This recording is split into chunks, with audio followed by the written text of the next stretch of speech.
খারাপ সময়টা হয়তো অতীত হয়ে যায়, কিন্তু মানুষের খারাপ ব্যবহারটা কখনো অতীত হয়ে যায় না। শুধু নিজে থেকে কথা বলা বন্ধ করে দেখো, দেখবে অনেক আপনজন বড় হয়ে যাবে। আসলে কেউ আপন হয় না। যারা তোমার ক্ষতি চায় তাদের আঘাত করবে না, তাদের সামনে একটু হাসি মুখে বাঁচবে।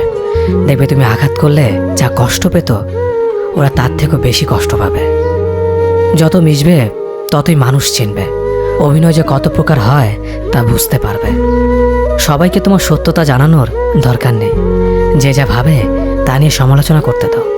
বেঈমান মানুষগুলো কখনো অপরিচিত মানুষ হয় না, খুব কাছের মানুষগুলোই বেঈমান হয়। মানুষ চেনা শুরু করলে এমনিতেই বন্ধুর সংখ্যা কমে যাবে, এটাই বাস্তব।